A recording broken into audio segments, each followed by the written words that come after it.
everyone, I'm Poulami Banerjee and I'm back to tell you about a very special article published in the Federal's The 8th Column recently. The 8th Column, as many of you would know, is our premium section where we publish one article every weekday. A UNDP study published last year found women in India spent 301 minutes a day on unpaid work, while men spent only 98 minutes.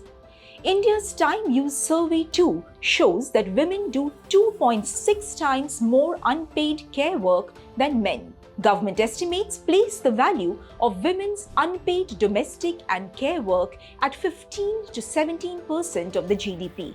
The UN Women defines this unpaid care work as daily labor that keeps households, families, and communities running. Work that is mostly done by women and girls without pay.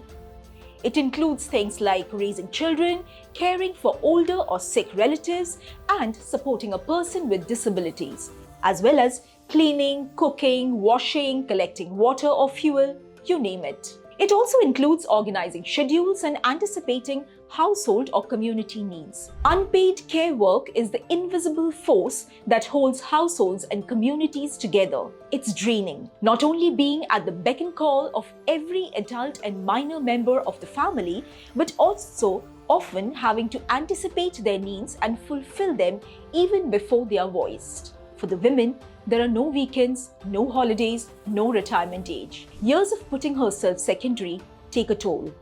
The marks of labor, physical and emotional marks on her. But it's rarely, if ever, spoken of. Dressed up as noble, selfless, and an act of love, it comes with the added pressure on women of feeling guilty, selfish, and inadequate if they resent or question the burden. The social conditioning is such that often the care work spills outside the domestic setup, with women handling chores like planning events or offering food to male colleagues at workplaces. For these indispensable workers, without whom families and the very framework of a society can potentially collapse, is it enough to be fitted a single day of the year designated as International Women's Day, March 8th? Wonders Priyadarshini N in this article for the 8th Column. Keep reading for more.